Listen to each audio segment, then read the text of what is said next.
Mister, how do you operate this Twitter thing or this Instagram thing or whatever the heck? You're supposed to know all this stuff. Anyway, welcome back to the show. I kicked over a hornet's nest during the break. Oh, what'd you do now? Oh, no. The question was posed, is Jason Tatum better than Luka Doncic? Yeah. I say, yeah. Luka sucks. Cut him now. Yeah, I shouldn't have said that. Oh, who'd you piss off? You don't want an answer to that until after we get out of here. Oh, Speaking of answers, we got some answers in women's sports as I welcome one of my dearest friends. You know her well as the token female, Allison Moran. And she joins us right now from Chicago. Good morning, my dear. How are you? Good morning, Brian. I am doing relatively well. That's good. Yes, give me a 95-degree day, and I am sitting at home watching sports in front of my air conditioner. So, hi, dog. You can't beat that.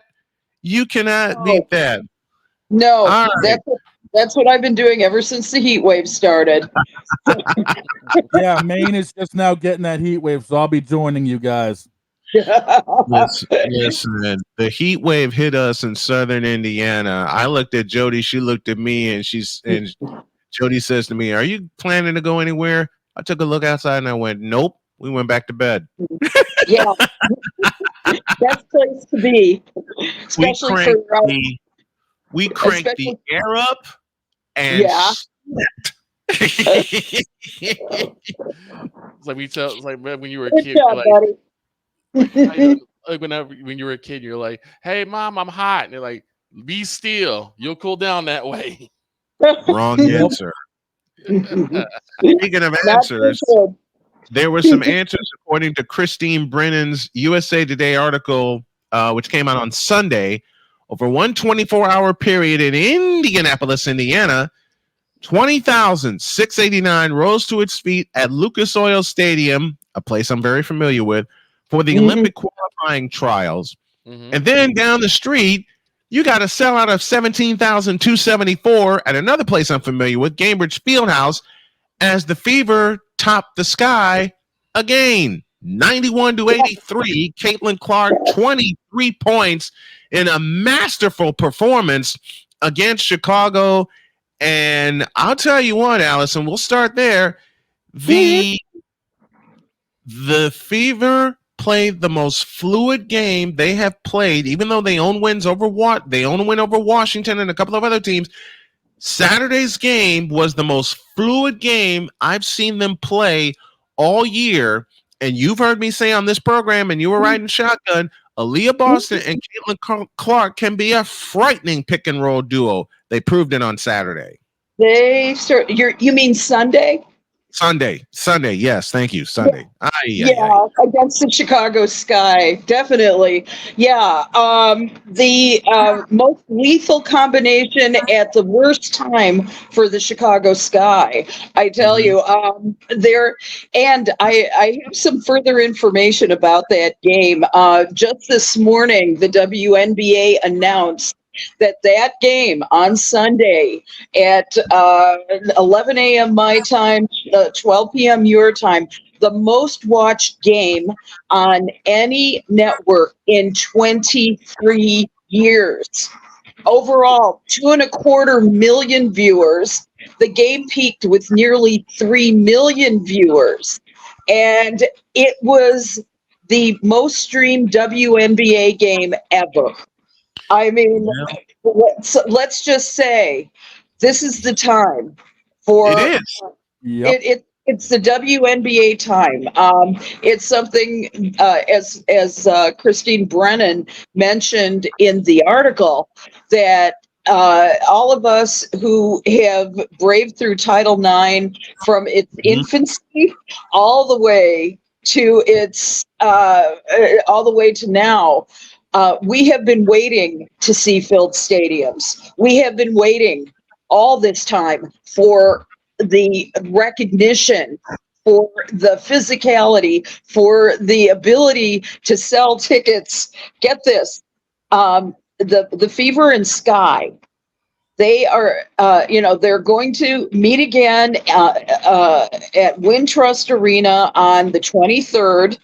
Mhm. And the tickets for that game are going $220 to $1,516 apiece. Who's ponying up for me? Right? Wait a minute. You don't need to be ponied up for it. You're going to walk in strapped with a press pass. Are you kidding me? I'm going to make the trip. If I can spring it, I will bring Jody and we'll make the trip up to Chicago and I'll request press. I will email you after the show to get us some press passes for that game because I want to spoil my honey rotten. Mm-hmm. And she what did you say, dog? I was about to say I would be there for all of that, but I've got a trip to New Hampshire on Saturday, so I can't do that. I got VIP passes to the New Hampshire race, so I kind of got to be there. Yeah. Oh well. Yep. Oh well. We didn't want you. One of these days, we're all gonna. I see how it is. Okay. 2 weeks in, I'm already getting roasted by you. Okay, I get it. I am kidding you, dog. I am totally kidding you. I know this. I love you. You know. I've told you. I know this, sweetheart. I know. No, I'm kidding. Actually, y'all wonder why I love doing this show with the laughter we have contained within for 120 minutes. My gracious. I know. Even my friend from Chicago is taking a shot at the dog this morning. I haven't even had a chance to open up the garage yet. We'll have to save that for tomorrow. We are definitely gonna save that for tomorrow. But that game on Sunday between the Fever and the Sky, I watched it from start to finish. I almost put the headset on for it, but I didn't feel prepared and I wasn't ready.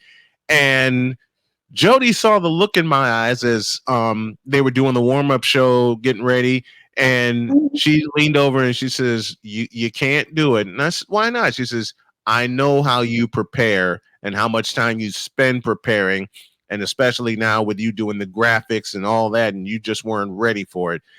All right. She's right. She's right. Remember, Jody is always right.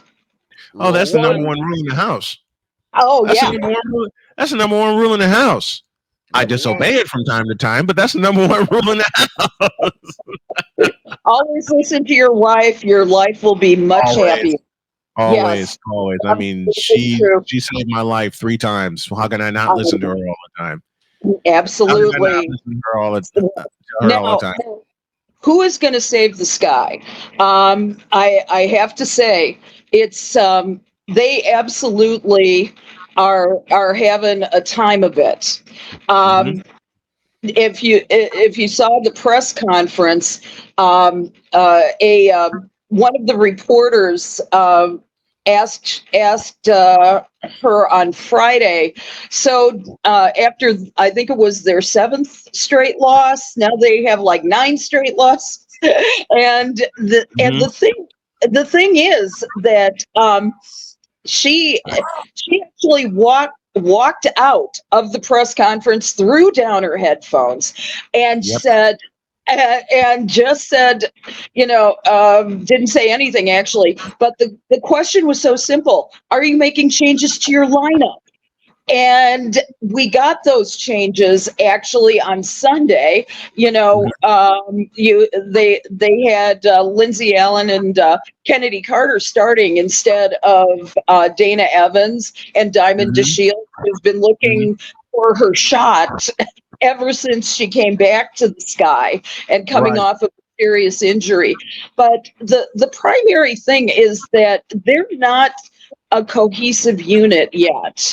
They are missing each other at every turn.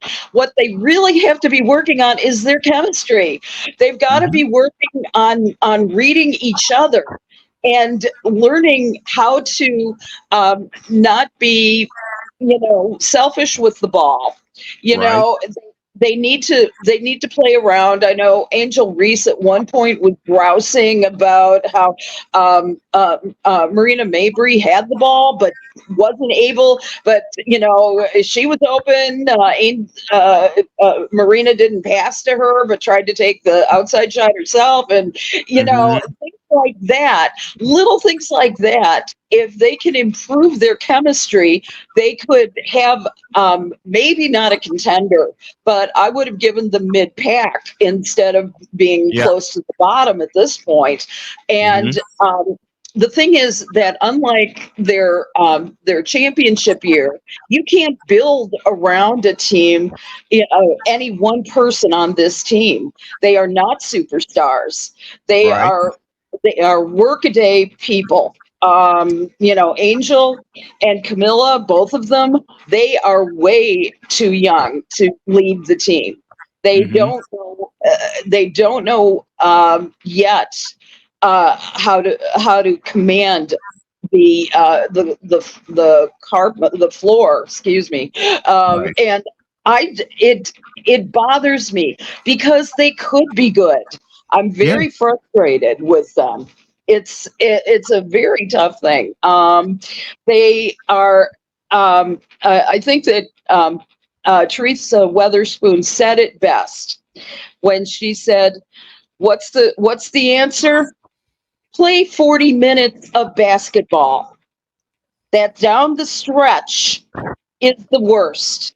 Down that last 2-3 minutes has made the whole difference in the game. They need to get damn aggressive. They need to put the ball. They need to put the ball into, say, an Angel Reese's hands or a Camila Cardoso's hands, and let them do their magic. That's what I think." Now, here's the thing with I think part of it, as I watched the game on Sunday, they're scared to trust Angel Reese down the stretch. Yeah, they are. Because also down the stretch, they turned the ball over 6 times. Yes. And 3 of those 6 resulted in 3-point field goals. 2 of them came from Caitlin Clark, who had a 14-point second half en route to her 23 points. Aaliyah Boston put in 6 down the stretch. And here's the thing that killed the Sky. They surrendered 4 offensive rebounds in the final 2 minutes. Right. It is what they're going to have to do for the Wings who are coming up on Thursday is they're going to have to find that answer to and another thing they have to do is limit their quote unquote stars getting into foul trouble because if that's what's killed them on this 9-game losing streak. When they get a good rhythm going, they commit silly fouls. 3 of them put Indiana in the penalty with less than 6 minutes remaining. So Indiana was marching to the free throw line. Yeah, there's nothing that anybody can do except really try and work on it. Now, here are my 3 remedies for that. Number 1, they need. They're kind of lucky over the next 3 games. They're all at home. They can. They had a day off yesterday. They need to refocus. They need to address these issues with the foul trouble. You can't always blame the refs, even though we did see some very suspect issues on Sunday, and maybe a couple on Friday as well. And so, but let's not curse at the refs and get thrown out of the game, okay? But let's Spoon has to continue to find the way for those players to get smart enough to avoid those kinds of silly penalties and get them out of that situation. Yep. Second of all, they really need to focus in on the shooting. Their shooting was pathetic. Okay, it was abysmal. Yeah, It was abysmal. Yeah, and there were so many missed shots. There were so many potential. Let's concentrate. Let's do drills. Let's do something in the practice that's going to allow them to really get into their into a comfortable rhythm. Number 3, work on your chemistry. As I said before, work on playing as a team. There's good potential in this team. There's a lot of really talented players, and I think those are the 3 keys to them having a better season. We are, let them do some team building exercises. Let's go out and do some, some kind of nonprofit work together. Build a house for Habitat for Humanity or something. Right. Because this is because I see on the floor about I see 5 individual players playing together. Yeah. Don't you see that? Yep. It's more, and you saw it. It's not only in this 9-game losing streak for Chicago. You saw it Sunday so many times over that you saw more individual play than team play, and Indiana is getting smart about it with their opponents, and they're taking full advantage of it because now you see Indiana rounding into shape. They still have a few pieces. They started off horribly. We all know that, but they picked up 2 wins against what a lot of people think is going to be their chief opponent. And now you start to see the Indiana Fever starting to round into shape as a team because, as I said, Caitlin Clark and Aaliyah Boston can be a frightening pick and roll duo. Now it's time for the role players, the spot up players to get to their spots. You don't see that with the Sky. You saw it early in the year, but you don't see that right now. And Dog has a point. You really don't. And the thing about Indiana, and this is what Chicago is going to have to do, is Chicago needs to find 2 things: late game leadership and their identity. Bingo. Yep. Bingo. And they've got to find it fast. They do. And I think it's the frustrations really showing on all of in all of the press conferences. Particularly with Teresa Weatherspoon, she has been truculent. She's had 4-word answers to questions. I think it's a real frustration for her because there's just not there's not the commitment of the players on the floor. Now it's just really difficult to watch them now. But this is still, believe it or not, a young season. And they've got a hell of a lot of basketball to play. So it's my opinion that they have plenty of time to turn this around. If they can, Elizabeth Williams is not scheduled to be out all year, but she can come back. They missed Elizabeth Williams in that lineup. They miss Elizabeth Williams in that rotation. Yeah, well, she was a powerful contributor in the early games that they won, and I think they need to refocus their efforts to figure out how they can do what they can do. When you look at these individual records, you have Angel Reese and Camila Cardozo both recorded double doubles in that game in Indiana, and so you've got a bit of raw talent there that needs to really be able to develop, and I think they need to just play smarter out there.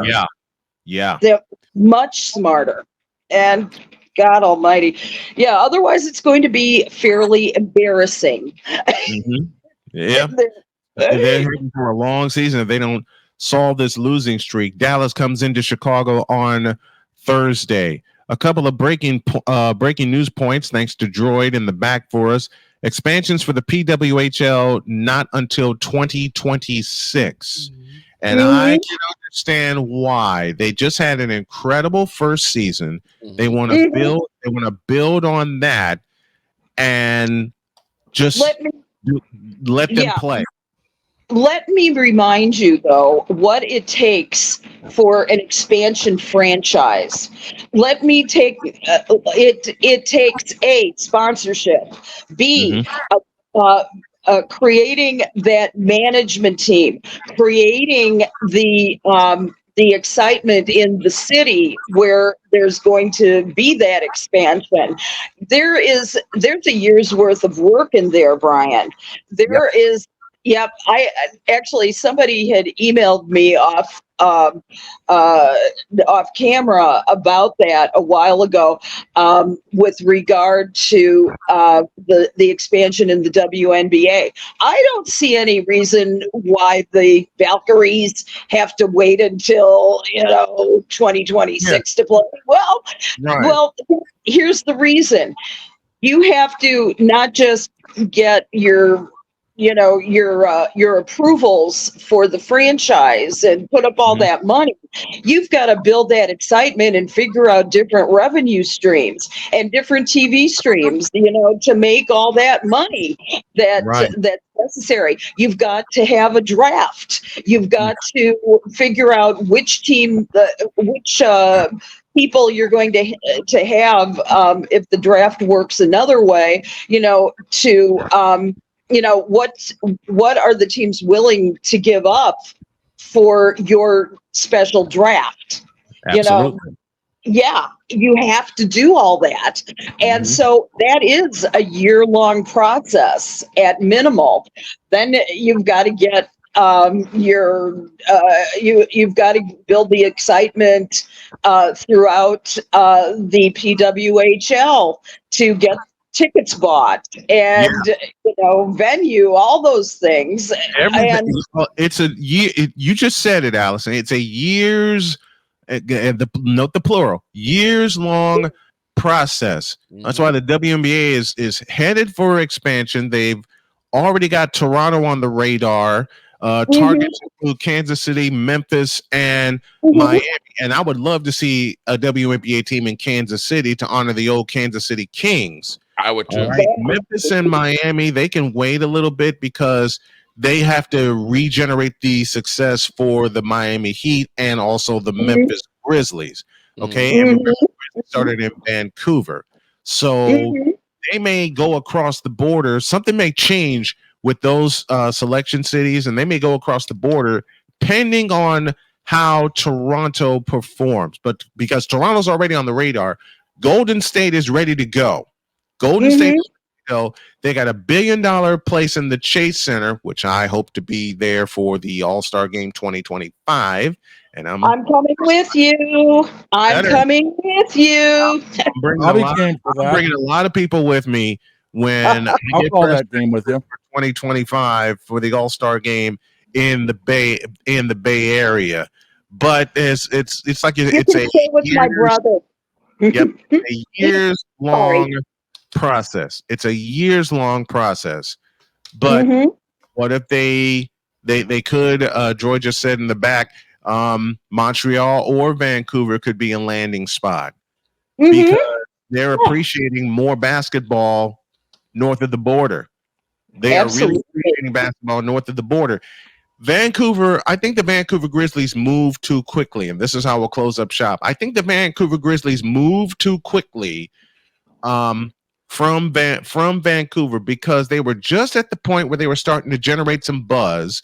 They already had the sellout for the what was at the time the General Motors place. They already had the sellout, and they were about to gain the extra revenue, and then it cratered. And I hated seeing that. I absolutely hated seeing that. And we got to bug out. But Allison, my dearest, thank you so much for coming on. We love you. And Jody loves you. She appreciates you. Women's sports and fans of women's sports, myself included, we all appreciate you. And folks, you can see every part of this interview every Tuesday live here on the show. You can catch the replay of The Token Female on the Snowman in the Morning YouTube page, youtube.com/@Snowman Multimedia. Thank you, my dear, very much. We'll talk to you next week. All right. Have a good week. So did y'all have fun today? Yeah, that was definitely worth it. It was worth it. Droid, we apologize. We didn't get a chance to get to all of your breaking news points, but I love having Droid in the back feeding us points as we go, because it really helps to stabilize things. So we're going to go ahead and get on out of here. Game 5 tonight. The Florida Panthers look to clinch the Stanley Cup, and I think I'm going to strap on the headset and make the call. I will decide later. All right? You and Droid's going to be busy this afternoon, huh? It seems that way. We're all going to be busy. Have a great day. God bless. Remember to make your next move your best move, and always remember, if your dreams don't scare you, they are simply not big enough. Dream big. Do bigger. We are, and we hope y'all are too. And I got a new set to premiere tomorrow. So long, everybody.